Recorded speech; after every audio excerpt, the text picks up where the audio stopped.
Legio Enigmatum, Part 3. Through the shattered corridors they advanced, cutting down fleeing crew and twisted servitors. Resistance came in fragments, panicked gunners, failed ambushes, nothing organised, nothing worthy. They reached the blast doors, enormous shutters emblazoned with the Night Lord's faded livery, broken wings wreathed in lightning bolts, a skull at the centre. Decius allowed the corridor's air into his respirator for a moment. It was something he had seen Koja do many times upon the plains. The scent of ozone and fear oozed from the seams of the ship. A breaching charge was already set by the squad members that went ahead. They had been joined by 2 other squads who had breached elsewhere in the ship. Minimal resistance, said one of the squad's commanders, Brother Garin. This is the final wall, Calbron muttered. Then we break it down, said Decius. The Marines took shelter at a fork in the corridor. With a thunderous roar, the charges detonated, and the door exploded inwards. Smoke, fire, screams. The bridge was a cathedral of shadows, hollow screens flickering, casting light on blood-covered consoles and terrified mortal crew. At the centre stood a single heretic marine, a Night Lord clad in baroque terminator armour, helm sculpted into a snarling skull. "You trespass in the domain of fear," he rasped, voice metallic and laced with mockery. Decius didn't answer. His bolt pistol spoke for him. The shot struck the Terminator square in the chest, but the thing didn't even stagger. A crackling laugh sounded. "Which of you will face me?" hailed the Night Lord. "Will it be you who shoots first?" One of the giant thing's lightning claws extended, pointing at Decius. Decius stepped forward. The 3 squads spread out behind him. The mortal crew that was still alive scurried for the opposite wall, the emaciated wretches taking shelter behind their monstrous overlord. "I am Val Cravox, the voice of the grave, and I will enjoy flaying your skin from your flesh, and will savour the moment you realise your corpse god is no god at all." The monstrous Terminator held his lightning claws wide, their energy fields glowing blue. For a few moments, Decius and the Chaos Champion looked at each other, 2 immovable statues. Decius shook his helmeted head. "I challenge you," bellowed the Night Lord. "I don't care," said Decius. He raised his bolt pistol again. When he fired, the rest of the squad fired with him. The miniature missiles of 27 bolt guns slammed into the Terminator. It made a valiant effort to charge, but great chunks of ancient ceramite armor were peeled away by the relentless storm of shells. It made half the distance, but the bolts were finding flesh and tore it away in mighty chunks. The mortal crew was shredded to pieces in the shrapnel. The Terminator fell to its knees, then collapsed forward with a deck-shaking slam. The fusillade of bolts ceased as the thing's lightning claws dulled and flickered off. Decius stepped forward. "The end such a thing deserves," he said. He bent down to speak into the thing's ears, on the chance some flicker of life remained. "You were a fool if you thought I would face a Terminator in single combat." The bridge fell silent, save for the moans of the dying and the hissing of damaged systems. Calbron attempted to access a command and control centre. The thing just spat sparks and died. "Bridge secure, I suppose," he said. "Inform the Black Anvil," Decius said. The faintest crackle told him that Calbron was transmitting to Chapter Command. From their vantage point behind a shattered viewing port, Decius Thorne, Calbron Vortek, and the other black-armoured giants watched the next act of retribution unfold. Across the void, another Night Lord's vessel, a twin of the one they stood on, began to turn, its manoeuvring thrusters flaring as it attempted to retreat deeper into orbit. Another ship, identified as the Victim's Whale, now under Matador control, suddenly flared with light along its rear. All engines ignited, not to flee, not to reposition, but to charge. The maneuver was impossible, insane and suicidal, and utterly deliberate. "They're ramming it," Calbron breathed across the box. Decius's visor dimmed automatically as the flare of overloaded engines intensified. The Night Lord's vessel ahead veered in panic, firing weapons blindly. But the Matadors in control of the ship had locked trajectories. There would be no escape. The captured ship screamed through the void, engines pushed beyond maximum, its hull cracking and shedding poorly maintained armor plates as it built to terminal velocity. "No mercy for monsters," Decius muttered, a faint growl in his voice. They saw boarding craft detach from the pursuing ship moments before impact. "Our brothers escape," said Calbron. In a single blinding moment, the 2 warships collided, steel against steel, hell-forged plating torn away in a storm of fury and fire. The impact was cataclysmic. A silent nova erupted in space. Hulls crumpled, decks folded like parchment, internal reactors flared and detonated, cascading in a chain of burning ruptures that lit the stars. Even from this distance, the shockwave rattled the decking beneath the Matador's boots. Void debris pinged off the vessel like hail. And then there was quiet. 2 ships reduced to shattered husks, began to tumble into the planet's gravity. Let them learn what it means to be prey, Decius breathed. Whoever that was made our efforts here look a little bit puny, said Imar.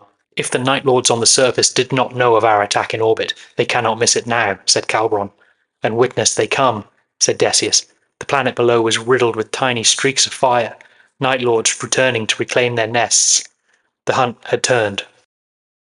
Each Night Lord's gunship streaking into the sky was trailed by tracer rounds from planetary defense cannons, automated flak turrets, and the long-range railguns deployed by the Celestial Lions.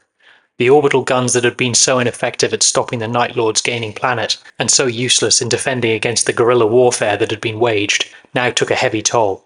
Lances of fire streaked through the night, catching several Thunderhawks mid-climb. Black vessels spun out, trailing smoke and fire, crashing back to the surface. Still others surged past the storm, racing for orbit, frantic to reclaim their ships. High above them, aboard the desecrated halls of the Night Lord's warships and battle barges, the Matadors patient were falling back. Their mission complete, some small vengeance dealt, they pulled back in disciplined order, squads melting away into the bellies of their own Thunderhawk gunships, like shadows disappearing at dawn. The Matadors were a formidable force, but they were far from full chapter strength, and the number estimates put the Night Lords at many times their own. If they waited for their return, the ships would be retaken, and the Matadors would be wiped out to a man. Inside one of the Thunderhawks, Decius Thorne gripped the restraint bar. His armour showed fresh signs of battle, and his fists still glistened with the sorcerer's bright red blood. Beside him, Calbron Vortek watched the Night Lords return on the holofeed, ships crawling into low orbit, too far to strike. We should have blown the reactor, said Calbron, left them nothing. They'll find only wreckage and dead, Decius replied. We had no time. This action was designed to whittle their numbers and coax them back to their ships. We could not win any war of attrition. We failed to land the decisive blow when we had the chance, Calbron said. We follow the Black Anvil's orders, said Decius. We will finish these wretches when the rest of our forces return. The Thunderhawk retro thrusters roared, and it pulled itself from the stricken ship. They joined the rest of the fleet of small craft, making for the safety of the ashen moon.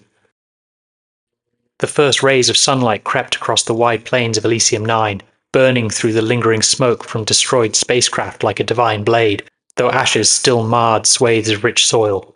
Above, the Night Lord's fleet turned its engines to the world and began to pull away, silent, slow, and without ceremony. There was no parting bombardment, no last raids, no taunts or threats broadcast across the Vox. They were simply leaving.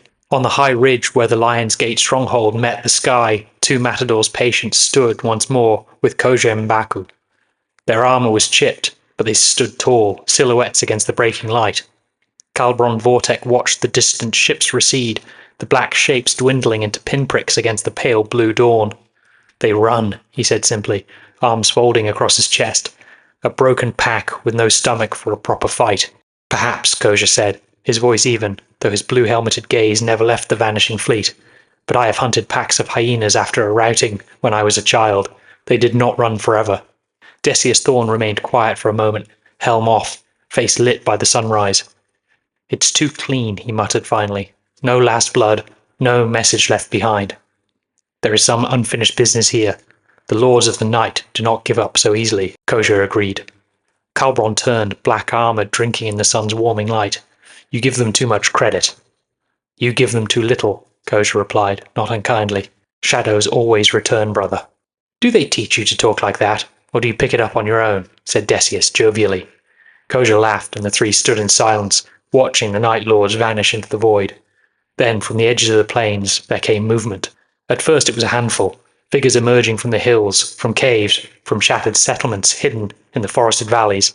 The morning was clear, and despite the great distance the Space Marines could see them, blessed as their eyes were with the gifts of call.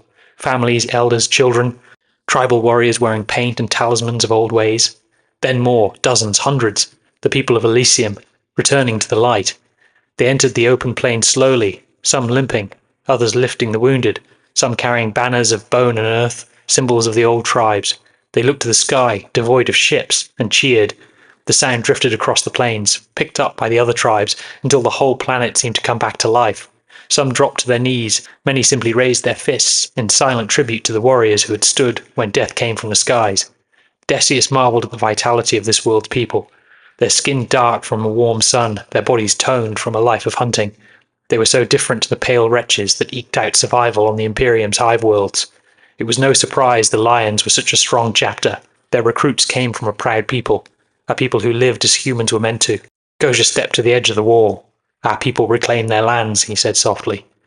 Calbron watched the crowd growing, then nodded once. Then perhaps we've won this day after all. Decius did not smile. He watched the sky, not the ground. This day, he said. Yes. He did not say tomorrow.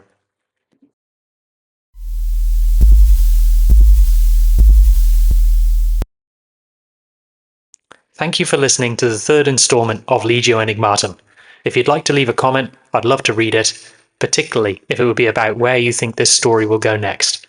Please drop a like, a subscribe, and thank you for listening to the third episode of Legio Enigmatum.